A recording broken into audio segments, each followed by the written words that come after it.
창세기 16장 1절에서 16절까지 제가 1절 여러분이 2절 교독합니다. 아브라함의 아내 사레는 출산하지 못하였고 그에게 한 여종이 있으니 애굽 사람이요 이름은 하갈이라.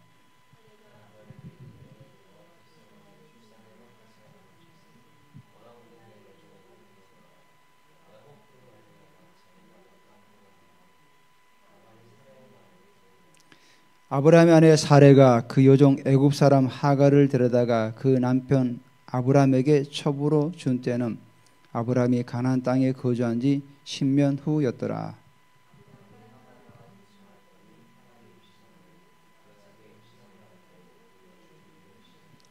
사레가 아브라함에게 이르되 내가 받는 모욕은 당신이 받아야 옳도다. 내가 나의 여종을 당신의 품에 두었거늘 그가 자기의 임신함을 알고 나를 멸시하니 당신과 나 사이 여호와께서 판단하시기를 원하노라.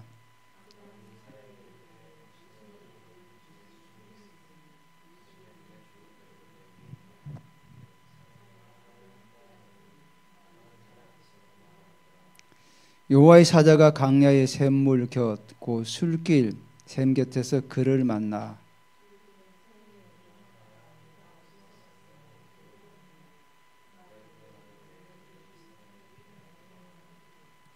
여호와의 사자가 그에게 이르되 내 여주인에게 돌아가서 그 수하에 복종하라.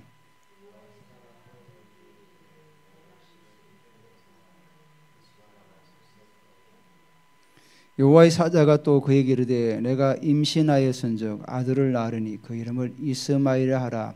이는 여호와께서 내 고통을 들으셨음이라.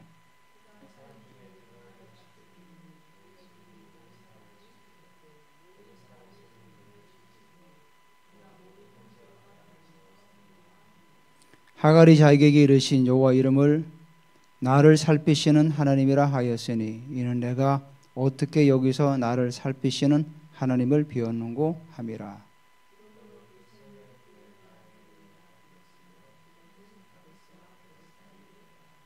하갈이 아브라함의 아들을 낳음에 아브라함이 하갈이 낳은 그 아들을 이름하여 이스마엘이라 하였더라.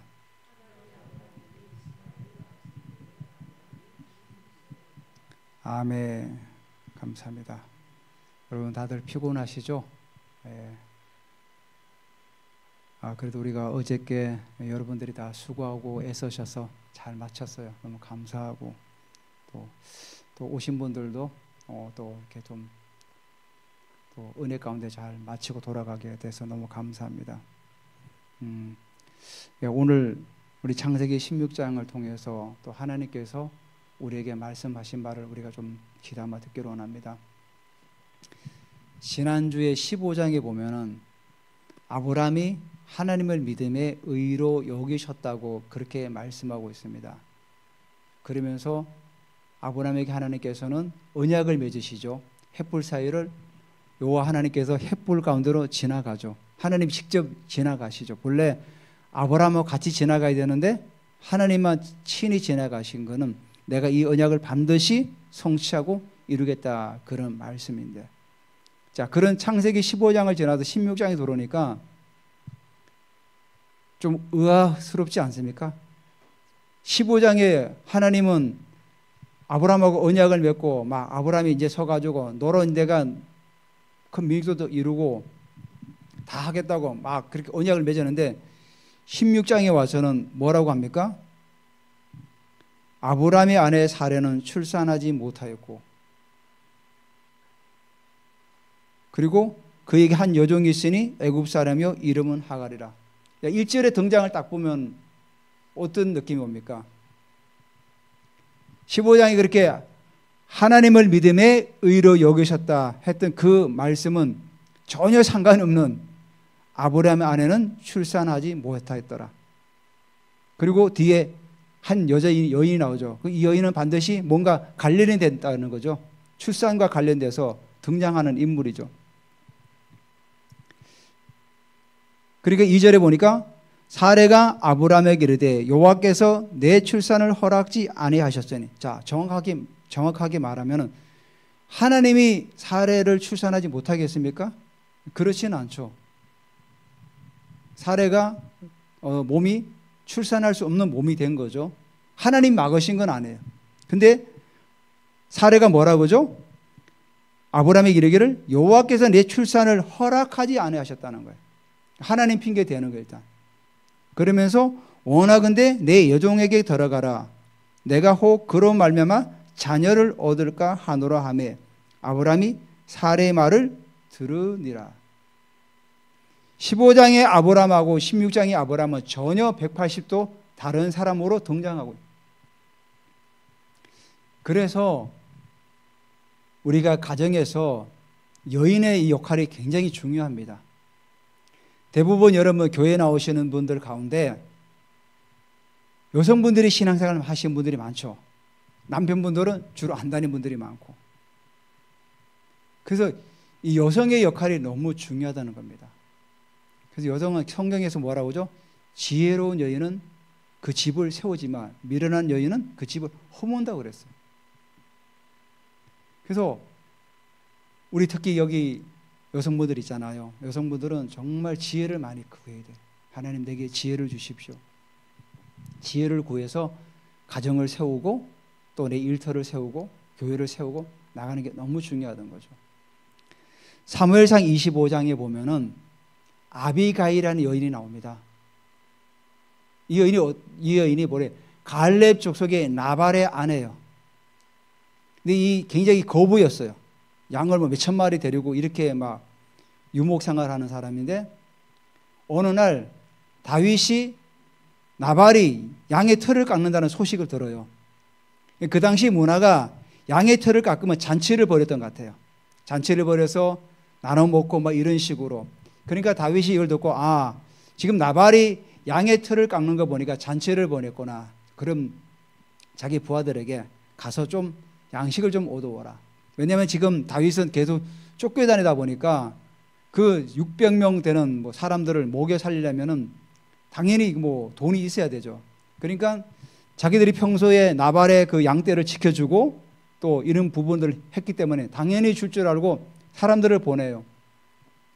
사람들을 보내서 이제 젊은 청년들을 보내는데 나발이 거절해요.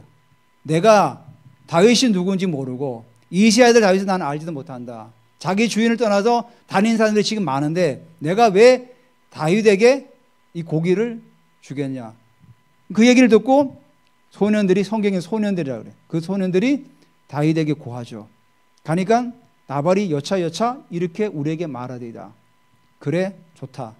내가 그동안 나발의 그 가축들을 한 마리도 상하지 않도록 우리가 손도 안 대고 좀 위험으로도 지켜줬는데 다 무장해라.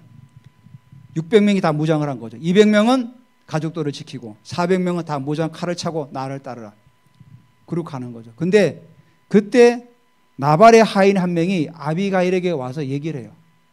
평소에도 나발이 굉장히 미련하고 좀 약간 둔한 걸 아니까 아비가일은 항상 보니까 여주인은 지혜롭게 뭔가 일을 잘하니까 여주인한테 와서 이 얘기를 하는 거예요. 지금 다윗에게 온 사람들이 우리 주인에게 양털을 깎으니까 먹을 거 좀 달라고 하니까 그냥 내쫓았습니다.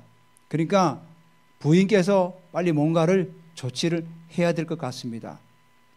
그러니까 생각한 거죠. 그 당시 그 유목 문화에서 어떤 자기들하고 적을 두면은 위험할 수가 있거든요. 이미 다윗은 군대를 400명을 이끌고 지금 오고 있어요. 그러니까 아비가일이 빨리 막 고기를 요리를 하고 건포도주 건포도 또 포도주 양식을 막 준비해 가지고 달려가서 다윗을 만나요.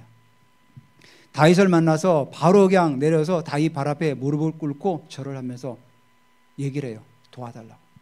그게 뭐라고 하냐면은 사무엘상 25장 3절에 이렇게 고백합니다. 그 사람의 이름은 나발, 그러니까 남편을 말합니다. 그의 아내의 이름은 아비가일이라. 그 여자는 총명하고 용모가 아름다우나 남자는 완고하고 행실이 악하며 그는 갈렙 족속이었더라. 자, 그러면서 아비가일이 다윗 앞에 와가지고 그 얘기하면서 우리 남편이 좀 미련한데 용서해달라고 이렇게 해요. 그러니까 다윗이 뭐라고 얘기하냐면은 사무엘상 25장 32절에 다윗이 아비가일에게 이르되 오늘 너를 보내어 나를 영접하게 하신 이스라엘 하나님 여호와를 찬송할지어다. 얼마나 지혜롭게 얘기를 했으면은 다윗이 너를 보내신 여호와 하나님을 내가 찬송할지어다. 그러니까 다윗이 감동이 된 거죠. 아, 이렇게 정말 지혜로운 여인을 만나다니. 그러니까 그 지혜로운 여인도 물론 칭찬도 하지만은 하나님을 찬송, 하나님께 예배하는 거 아닙니까, 다윗이? 그러니까 한 여인 때문에 나발의 가문의 모든 남자들이 다 살아남은 거죠. 다윗이 그런 얘기를 했거든요. 내가 오늘 가가지고 나발에게 속한 남자들은 내가 하나도 남겨두지 않겠다. 남겨두면은 하나님께서 내게 벌을 내리게 하실 거다. 이런 고백을 해요. 그러니까 이 다윗도 피 흘리는 걸 아비가일이 막았잖아요. 그러니까 아, 이스라엘 하나님 여호와를 찬송할지어다. 그러니까 한 여인이 이런 일을 통해서 가문이 살은 거죠. 나중에 나발은 하나님께 쳐서 죽어버려요. 그런 다음에 다윗이 사람을 보내서 아비가일을 아내로 삼죠. 그래서 지혜로운 여인이 이렇게 너무 중요하다는 겁니다. 자, 이 오늘 성경에 나와는 이 사례도 지혜롭지 못했던 거죠. 자기가 출산하지 못하면은 기다려야 되는데 기다리지 못했던 거죠. 1절에 보면은 그에게 한 여종이 있으니 애굽 사람이여 이름은 하갈이라. 하갈이란 본래 뜻이 도망자예요, 도망자. 그러니까 이 하갈이 어떻게 여기 등장하게 됐냐면은 처음에 가나안에 왔을 때 아브라함의 이 가족들이 가뭄이 들어서 애굽으로 내려가게 되죠.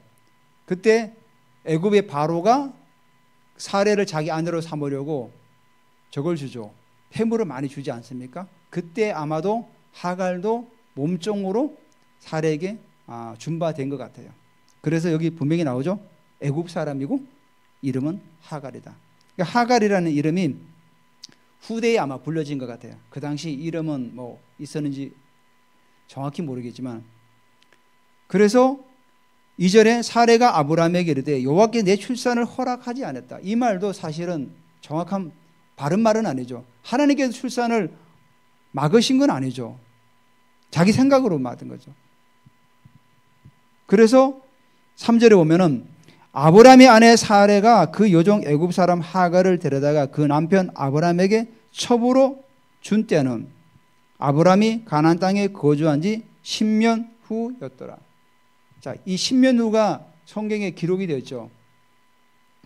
하나님께서 아브라함에게 75세 때 본토 친척 아비 집을 떠나 내가 보여줄 땅으로 가라 그렇게 말씀하시면서 계속해서 아브라함에게는 큰 민족을 이룰 것이며 내 자손이 하늘의 별처럼 많아질 거다. 자, 그러면서 사례도 그 얘기를 듣지 않았겠습니까? 부인이니까. 그러니까 사례가 가나안 땅에 돌아와서 10년이나 지난 시점에 돌이켜보니까 하나님께서 우리에게 너의 자손이 하늘의 별처럼 큰 민족을 이룬다 그랬는데 도대체 언제 이룰 것인가? 하지 않았겠습니까? 그래서 자기들이 정한 10년이라는 시간을 본 거죠. 자, 이스라엘 사람들은 시간이라는 그 개념 가운데 10년은 굉장히 완전한 숫자예요. 실도 완전한 숫자지만, 그래서 10년 기다렸으면 이제 뭔가가 이루어질 거 아닌가 이렇게 생각을 한 거죠. 그래서 10년 그때쯤에 아이가 안 생기니까 하갈을 첩으로 놓은 거죠. 여기 성경에 첩으로 나오는데 이거 히브리 원어는 이샤야, 이샤. 이샤는 여자예요, 여자. 여자지만 아내라는 의미도 같이 포함돼요. 그러니까 우리가 번역을 첩으로 했지만 아내로 준 거예요, 아내로. 정식 아내로. 결혼을 한 겁니다. 왜냐하면 그 당시에 그 고대 건동에서 일부 다처제 문화가 있지 않았습니까? 그래서 아브라함이 하갈과 동침하였더니 하갈이 임신을 한 거죠. 임신함에 자기가 임신함을 알고 그 여주인을 멸시한지라. 자, 한때 자기가 종이었는데 자기 주인을 멸시한 거예요. 멸시하다 이 말이 칼날인데 히브리 원어는 가볍게 여기다 뜻이에요. 우리가 사람들을 상대할 때 보면은 좀 굉장히 좀 교만한 사람들이 없는 사람을 가볍게 여기고 무시하는 경우 있잖아요. 그런 의미, 가볍게 여기다. 근데 여주인은 케바르트예요. 이게 바르트에서 나온 말인데 무겁다, 무게가 나간다 이런 뜻을 가지고 있어요. 그러니까 여주인을 좀 무게 있고 좀 약간 존중스러운데 자기가 가볍게 여기게 된 거예요. 그러니까 자기가 아무리 임신했다 할지라도 그래도 여주인한테인데 가볍게 여기면 안 되죠. 교만이죠, 교만. 자기가 그래도 하인으로 살아가는데 자기 여주인을 멸시하면 안 되지 않습니까? 물론 임신하면 굉장히 자녀를 낳으면은 어떤 그 가문을 위해서 굉장히 중요한 일을 하지만은 그래도 선을 넘어선 거죠. 그러니까 5절에 뭐라고 하죠? 사레가 아브라함에게 쫓아갑니다. 당신 이리 와봐. 이르되 내가 받는 모욕은 당신이 받아야 옳도다. 내가 지금 하갈에게서 멸시를 가볍게 여김을 당하고 있다. 이러니까 내가 나의 여종을 당신의 품에 두었거늘 그가 자기의 임신함을 알고 나를 멸시하니 당신과 나 사이에 여호와께서 판단하시기를 원하노라. 갑자기 또 왜 하나님을 여기 집어넣었죠?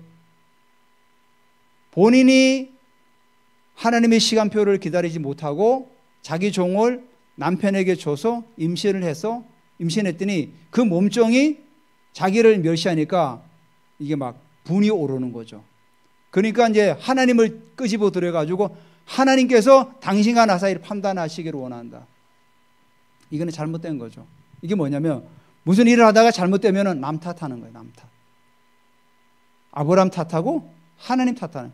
하나님께서 내게 자녀를 안 주셨기 때문에 지금 이 지경이 되었습니다. 지금 이 얘기하고 있는 거죠. 우리가 오늘 이 전반부를 보면서 하갈처럼 교만하면 되지도 않지만은 일단 지혜로운 사람이 돼야 돼요. 지혜로. 여러분 기도할 때 지혜를 많이 구하시고 또 일이 뭔가 틀어질 때 남 탓하거나 하나님 탓하지 말라는 거죠. 우리가 어떤 일을 하다가 뭐 안 풀리면 하나님도 왜 이렇게 안 풀어주실까? 이렇게 말하는 경우도 있잖아요. 물론 이제 뭐 지나가는 얘기지만은 지금 사례는 아예 하나님을 대놓고 이름하는 거죠. 하나님께서 지금 내게 자녀를 안 주셨기 때문에 지금 이 지경까지 오게 되었습니다. 하나님 책임져 달라 이 얘기입니다. 지금. 그러니까 이거 사실은 하나님의 이름을 망령되이 일컫는 거죠. 그러니까 이 본문을 보면서 사람은 심은 대로 거둘 수밖에 없다. 우리말에 그런 말이죠. 콩 심으면 콩이 나고 팥을 심으면 팥이 나는 거예요. 그러니까 6절에 아브라함이 사레에게 이르되 당신의 요종은 당신의 수중에 있으니 당신의 눈에 좋을 대로 그에게 행하라. 아브라함도 무책임합니다.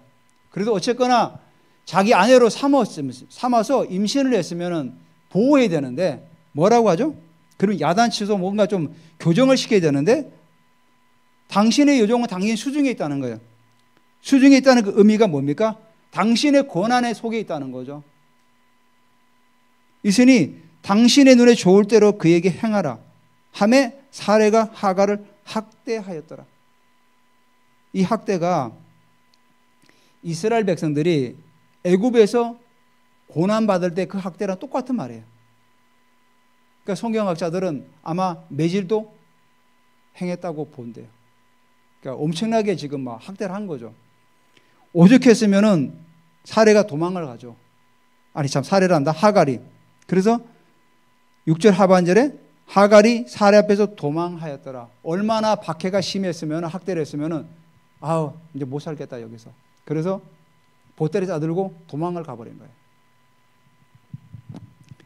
7절에 여호와의 사자가 강야의 샘물 곁 술길 샘 곁에서 그를 만나. 7절에 하갈이 도망가서 술길 수르라고 그러죠. 수르에서 샘 곁에 오아시스라고 하는데 그 수르가 벽이라는 그런 의미를 가지고 있는데 아마도 가나안 서남 쪽으로 내려가는 지점에 애굽 내려가는 길에 있다고 그래요. 아마도 하갈이 애굽 출신이다 보니까 그쪽으로 내려간 것 같아요. 거기 내려갔는데 거기서 여호와의 사자가 나타나는 거죠. 자, 하갈이 여기서 열심히 기도해서 여호와의 사자가 나타났습니까? 그렇지 않아요. 주님께서 먼저 찾아오신 거예요. 6절에 보죠. 여호와의 사자가 주어죠. 주어. 여호와의 사자가 강야 샘물길 샘 곁에서 그를 만나. 주님께서 먼저 찾아오신 거죠. 제가 이 말씀을 묵상하는데 예수님께서 갈릴리를 가시다가 저기를 지나가죠. 어디입니까? 거기가 사마리아. 예. 사마리아랑 유대 지경하고 갈릴리 그 중간에 있지 않습니까? 보통 이스라엘 사람들은 사마리아를 돌아서 가죠. 요돈 동편을 가든가 서편으로 이렇게 돌아서 갈릴리로 내려가는데 예수님은 그 수가성, 갈릴리 수가성을 곧장 지나가게 되죠. 예수님의 이유가 분명히 있었죠. 수가성에 가면은 그 우물곁에서 반드시 한 여인을 만나려고 했던 작정을 하신 거죠. 그 여인이 뭐 애쓰고 기도해가지고 예수님 만난 거 아니지 않습니까? 예수님께서 수가성에 가서 우물 곁에 거기 앉아 계시고 기다렸던 거죠. 마찬가지로 이 누구죠? 하갈도 거기 갔을 때 주님께서 나타나신 거죠. 나타나셔가지고 그에게 은혜를 베푸신 거죠. 항상 그러니까 우리가 주님은 우리를 먼저 찾아오시는 거죠. 우리가 막 열심히 기도해서 주님이 찾아오신 것이 아니라 하나님께서 우리를 먼저 찾아오셔가지고 우리를 사랑하시고 우리를 자녀 삼으시고 우리를 은혜를 베푸시는 그 하나님이라는 거죠. 여기서 여호와 사자가 이렇게 질문합니다. 8절에 이르되 사레 여종 하갈아 내가 어디서 왔으며 어디로 가느냐. 자, 여호와의 사자가 하갈이 어디서 와서 어디로 가는지 모릅니까? 다 알죠. 다 알지만은 묻는 겁니다. 여기 8절에도 사레 여종 하갈아 그래. 여종 하갈아. 너희 신분인 너는 요 종이야 아직까지는. 여종 하갈아 내가 어디서 왔으며 어디로 가느냐. 그가 이르되 나는 내 여주인 사레를 피하여 도망하리다. 여기서 드디어 뭐죠? 자신의 정체성을 인식하는 거죠. 내 여주인이에요. 내 여주인. 자기가 여주인을 가볍게 여겼잖아요. 여주인으로 섬기지 않았던 거죠. 그런 사람이 이제는 뭐죠? 내 여주인에게서 피하여 도망왔다는 거예요. 자, 여호와의 사자가 내가 어디서 왔으며 어디로 가느냐. 이 질문을 하갈에게 던져요. 왜 그렇게 질문을 했을까요? 분명히 여호와의 사자는 알고 있는데 분명히 아브라함 집에 있다가 도망쳐 나온 걸 다 알고 있으면서도 질문하죠. 내가 어디서 와서 어디로 가느냐. 다 알고 있지만은 하갈에게 자신의 정체성과 네가 지금 무엇을 잘못하고 있고 네가 지금 어디로 가야 되지를 지금 질문하고 있는 거죠. 우리에게도 마찬가지입니다. 주님께서 내가 어디서 왔으며 어디로 지금 가고 있느냐. 여러분, 우리를 향한 하나님의 부르심은 거창한 것이 아닙니다. 우리의 부르심은 세상에 나가서 막 모든 열방을 전도하고 막 우리 힘들게 할 수 없어요. 그거는. 하나님께서 우리의 부르심을 성취해 나가기 위해서 우리는 기도하죠. 그 부르심이 뭡니까? 내가 가정에서 남편을 잘 내조하고 지혜롭게 가정을 잘 세워나가는 그것도 부르심이에요. 부르심은 거창한 것이 아니에요. 내가 가령 일터에 가면 어떡합니까? 일터에서 일을 하고 또 우리 선생님들이 여기 계시니까 아이들을 가르치고 또 장애우를 돌보는 거. 그 안에서 내가 하나님 주시는 감동을 가지고 아이들을 섬기는 거죠. 내가 기도하면서 이 아이들을 내가 어떻게 가르칠까? 기도하면서 이 아이들을 내가 어떻게 섬길까? 기도하면서 감동이 오는 대로 그 아이를 섬기고 도와주고 얘게 뭐가 부족하지? 좀 도와주고 그런 것이 부르심이에요. 내가 일터에서 일하는데 저도 일터에서 일하지만 참 오너들의 지혜가 너무 없어요. 아, 저렇게 지혜 없는 사람도 처음 봤어요. 더 잘 돌아가질 않아요. 아, 뭐 어떻게 하면 좋을까? 때로는 막 좀 뭐죠? 불평도 나옵니다. 아, 어떻게 저렇게밖에 못하지?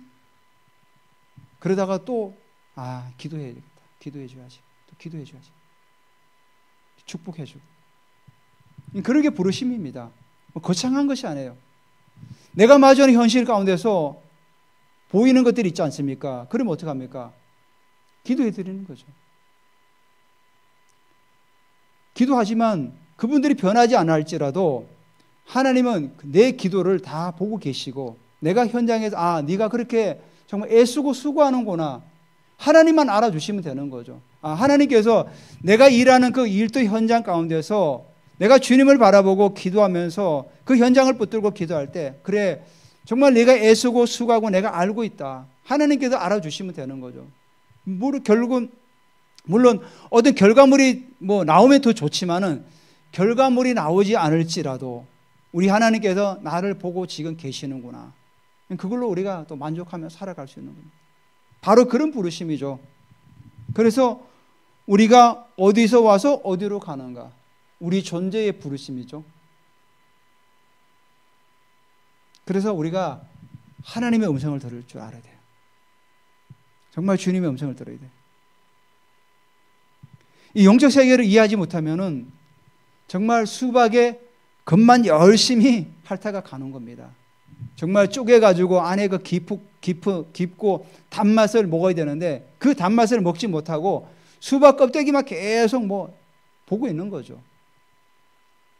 신앙생활은 더 깊이 들어가면은 정말 하나님의 아름다운 것들이 더 많이 있거든요. 저도 어저께 잠을 자다가 새벽에 손잠을 많이 잤어요. 내가 예언했는데 이 부분 내가 전달하지 못했구나. 또 어떤 한 꿈을 꿨는데 정말 그 아기 같은 아이를 내가 막 돌보고 있더라고요. 그러면서 아침에 일어나서 이제 저희 아내한테 얘기를 했는데, 내가 어제 예언을 했는데 주님께 내게 이런 감동을 주셨는데 더 깊이 있게 내가 전달하지 못했다. 아쉬움이 남더라고. 그러니까 아마도 우리가 이제 예언 사역을 하면서 또 우리가 완벽하지는 않으니까 놓치고 있는 부분도 있으니까 자꾸 우리가 준비돼 나가면 되는 거죠. 여러분도 어저께 예언했지만은 자꾸 더 다음 단계를 한 카트 그림을 보여주시면은 그 의미를 물은 다음에 또 다음 단계 계속 물어 나가는 거죠. 저희가 우리 예언학교에도 보면은 그 정기태 목사님도 계속해서 그 다음 단계를 물어 나가지고 그렇게 해서 예언을 계속 해주더라고요. 그러니까 우리가 계속 질문해서 물어보는 거죠. 하나님, 그 다음에는 이분을 향한 하나님의 부르심과 계획이 뭡니까? 한 커트 보내주면 그 다음 단계는 뭡니까? 계속 물어보는 거죠. 물어보에 나가다 보면 하나님께서 계속해서 보여주시는 거죠. 그래서 우리가 이 말씀을 통해서 우리가 하나님의 음성을 들어야 된다. 그래서 9절에 보면은 여호와의 사자가 그에게 이르되 내 여주인에게로 돌아가서 그 수하에 복종하라. 네 신분과 정체성을 알고 돌아가라는 거예요. 도망가지 말고 돌아가서 거기 순종해라. 우리가 어떤 상황을 피한다고 해결되는 건 아닙니다. 돌파해 나가야 되지. 그래서 여러분 앞에 어떤 환경이라는 벽과 상황이 부닥치면은 그걸 돌파해 나가야 돼요. 어제 제가 예언해 드렸는데 어떤 분은 앞에 어마어마한 벽이 보이더라고요. 근데 그 벽이 보이는데 사람은 되게 적게 보이더라고요. 돌파해 나가야 되는 거죠. 그러니까 내 힘으로 안 되지 않습니까? 하나님께 기도하면서 돌파해 나가야 되는 거예요. 그래서 우리가 여기 9절에 말씀하죠. 돌아가서 그 수하에 복종해라. 그러니까 너의 신분은 지금 요종이야. 돌아가서 복종하면서 거기서 하나님의 인도를 받아. 그러면서 뭐라고 합니까? 내 씨가 크게 번성하여 그 수가 많아 셀 수 없게 하리라. 복종할 때 이게 가능한 거죠. 복종하지 않으면 가능할 수가 없는 거죠. 11절에 여호와의 사자가 또 그에게 이르되 내가 임신하여서 아들을 낳으니 그 이름을 이스마엘이라 하라. 이는 여호와께서 내 고통을 들으셨습니다. 이름을 누가 지어줍니까? 하나님이 지어줘요. 하나님이 지어준다는 의미는 하나님께서 책임지신다는 의미죠. 이스마엘. 12절에 보면은 근데 그가 사람 중에 들나귀 같이 되리니 그의 손이 모든 사람을 치겠고 모든 사람의 손이 그를 칠지며 그가 모든 형제와 대항해서 살리라 하니. 자, 지금 이스라엘하고 중동 주변에 싸우고 있죠. 대항해서. 여러분 중세를 보면은 이 사라센 아라비아인들이 바로 이스마엘의 후손들이죠. 이 사라센이 해적질을 엄청나게 많이 해요. 백인들을 잡아다가 노예로 팔고 농사 지으면 와서 다 싹쓸이해가고 바다를 하든 바다가 무서워서 다니지를 못해요. 로마라는 제국이 무너지니까 그 모든 해상을 다 이 사라센들이 다 점령해버려가지고 그 예언이 그대로 성취되는 거예요. 지금도 이스라엘하고 주변에 싸우고 있잖아요. 여기 나오잖아요. 모든 형제와 대항해서 살리라. 사실 이스마엘과 이삭은 누굽니까? 이복 형제가 아니잖아요. 그러니까 지금도 싸우고 있잖아요. 대항해서.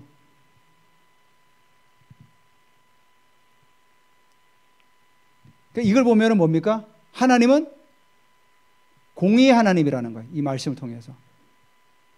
사레가 심었기 때문에 반드시 거두는 거죠. 그래서 결국은 사레의 몸에 태어난 이삭과 이스마엘이 계속 싸우는 그런 어떤 결과가 되온 거죠. 이 말씀 결국 뭡니까? 사레가 심었기 때문에 열매를 거둔다는 거예요. 이거를 하나님을 말할 때 공의의 하나님이라고 하죠. 하나님 무조건 사랑의 하나님이 아니라 사랑의 하나님이지만 때로는 공의의 하나님. 우리가 심었으면 그걸 거두게 하신다는 거죠. 내가 악을 심으면 악을 거두는 거예요. 그래서 우리가 선한 것을 많이 심어야 되죠. 내가 하나님 앞에 선한 것을 많이 심을 때 그 선한 열매를 거둘 수가 있는 거예요. 마찬가지 아닙니까? 우리가 땅에 콩을 심었는데 콩이 당연히 나지 거기 팥이 나겠습니까? 그래서 우리가 모든 사람과 더불어 화평함과 거룩함으로 나아가라고 말씀하고 있는 거죠. 사람들에게 우리가 화평함과 거룩함으로 심을 때 그 열매를 거둘 수 있는 거죠. 우리가 또 상대방을 축복해 줄 때 그 축복이 내게 오는 거죠. 그 사람의 축복을 받지 않으면 그 축복은 당연히 내가 받게 되어 있는 겁니다. 그래서 하나님은 공의의 하나님이에요. 사례가 잘못 심은 그 결과물은 결국은 거두게 하시는 거죠. 그래서 13절에 하갈이 자객이 이르신 여호와 이름을 나를 살피시는 하나님이라 했으니 이는 내가 어떻게 여기서 나를 살피시는 하나님을 배웠는고 함이라. 그러니까 하갈이 하나님을 진짜 만난 거죠. 그러니까 하나님은 몸종이라고 해서 만나주지 않는 것이 아니라 하나님은 그 몸종이라도 여종이라도 하나님 만나주신 하나님. 비록 그가 나중에 하나님의 약속의 자녀랑 대항해 싸우지만 그래도 하나님은 차별하지 않고 만나주시고 그에게 은혜를 베푸시는 하나님이에요. 그래서 하갈이 뭐라 했냐? 그 셈을 부엘라 헤로이.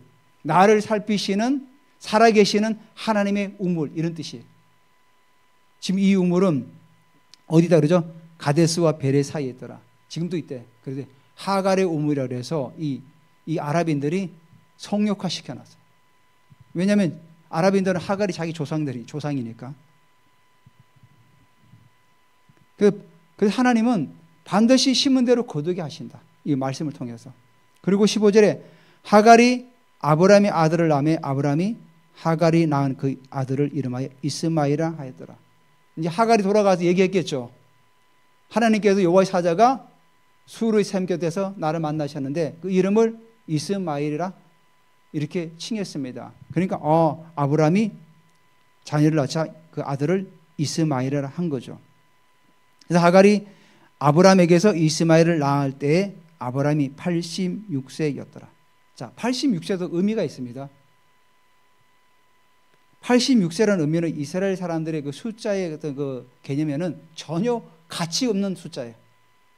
이스라엘 사람들은 7, 3, 10, 12 이게 굉장히 하나님께 주신 완전한 숫자라고 생각하고 있는데 86은 7에서 8이죠. 또 6은 7에서 모자라죠. 어정쩡한 숫자예요. 7이 되든가 77세가 되든가 아니면 100세가 되든가 이래야 되는데 86은 이거는 이스라엘 사람들에게 굉장히 의미가 없는 숫자예요. 나중에 이삭을 몇 세에 낳죠? 100세에 낳죠. 10이라는 숫자가 완전한 숫자니까. 그러니까 마지막은 뭐죠? 결국은 16장의 아브라함은 지금 의미 없는 인생을 살았더라가 되는 거죠. 결론적으로. 왜? 하나님의 음성을 듣지 않고 아내의 말을 듣고 또 아내가 지혜롭게 했으면 괜찮은데 지혜롭지 않게 여종을 주고 이게 모든 것들이 결국은 16장은 뒤죽박죽이 돼버린 거죠. 결국은 사레가 심은 그 열매를 그 자녀들이 거둬서 이삭과 이스마엘의 후손이 계속 싸우는 정말로 최악의 결과를 거두게 되었던 거죠. 그래서 우리가 오늘 본문을 전체를 한번 살펴보면은 특별히 우리 여성분들은 지혜로워야 된다. 물론 남자도 당연히 지혜로워야 되겠죠. 그래서 지혜롭게 기도하면서 하나님 주신 은혜를 받아야 됩니다. 그리고 교만하지 말아야죠. 하갈처럼 자기가 임신했다고 교만해가지고 여주인을 멸시하면 안 되죠. 교만은 패망의 선봉이라고 성경에 말씀하고 있고, 또 사례가 자기 인간적인 방법을 통해서 심지 않았습니까? 근데 그 심은 것들은 반드시 열매를 거둔다.